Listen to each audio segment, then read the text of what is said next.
মাহফিল পালন করছি। বিগত গত 5ই আগস্টের আগে আমরা 17 বছর কিন্তু এইভাবে স্বতঃস্ফূর্তভাবে আমরা ইফতার মাহফিল থেকে শুরু করে কোনো সমাবেশ এবং ইসলামী জলসা সহ কোনো সমাবেশে আমরা করতে পারিনি। কারণ বিগত সময়ে যে সরকার ক্ষমতা ছিল, সেই ফ্যাসিস্ট সরকার শেখ হাসিনা, তিনি আপনাদের ভোটের তোয়াক্কা করেনি, দিনের ভোট রাতে দিয়ে দিয়েছে এবং বিনা ভোটে তারা নির্বাচন করেছে। আমরা 17 বছর সেই স্বৈরাচারী শেখ হাসিনা সরকারের বিরুদ্ধে আন্দোলন করে গত 5ই আগস্ট একটি ছাত্র জনতার গণঅভ্যুত্থানের মাধ্যমে তাকে তার পতন ঘটিয়েছে এবং তিনি বিরোধী থেকে পালিয়ে গেছে, তাই না? প্রিয় সাথী বন্ধুরা, এই বাংলাদেশে বর্তমানে অন্তর্বর্তীকালীন সরকার প্রতিষ্ঠিত হয়েছে এবং এই সরকার আমাদের 17 বছর আন্দোলনের একটি রেজাল্ট, সে রেজাল্টে আজকে অন্তর্বর্তীকালীন সরকার প্রতিষ্ঠিত হয়েছে।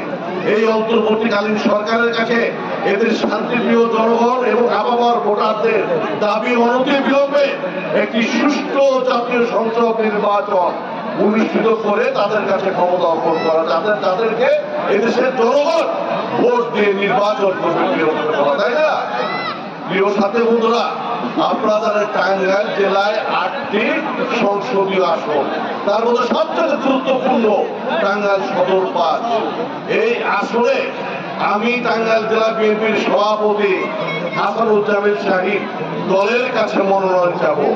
আমাদের জেলা বিএনপির সাধারণ সম্পাদক অ্যাডভোকেট ফরহাদ ইকবাল দলের কাছে মনোনয়ন চাবে, কারণ আমাদের জন্ম এই টাঙ্গাইল সদর 5-এ। সাথে বন্ধুরা, এই 5-এ আমরা কোন বহিরাগতকে আমরা এই 5 থেকে নির্বাচন করার পক্ষে আমরা মত দিব না। আমরা এই পরিষদ থেকে আমাদের নেতা তারেক রহমান, দেশনেত্রী বেগম খালেদা জিয়া এবং বিএনপির হাই কমান্ডকে অনুরোধ করব, আমাদের যারা এই সদরে জন্মগ্রহণ করেছে, আপনাদের পাশে যারা সুখ দুঃখে লেগেছে এবং আগামী দিনে যারা সুখ দুঃখে পাশে থাকবে, তাদেরকে এই মনোনয়ন দেওয়ার জন্য আপনাদের মতামত ব্যক্ত করবেন প্রিয় সাথী বন্ধুরা।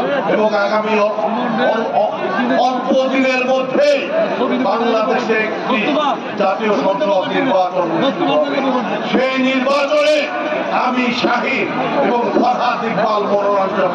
হাইকমান্ড যাকে মনোনয়ন দেয় তাকে আপনারা বিপুল ভোটের ব্যবধানে ধানের শীষ প্রতীকে নির্বাচিত করবেন, এই আশা রেখে সকলকে ধন্যবাদ দেবে এবং আজকের ইফতার এবং দোয়া মাহফিল যারা আয়োজন করেছেন তাদেরকে আমি টাঙ্গাইল জেলা বিএনপির পক্ষ থেকে ধন্যবাদ জানিয়ে বক্তব্য শেষ করছি। খোদা হাফেজ।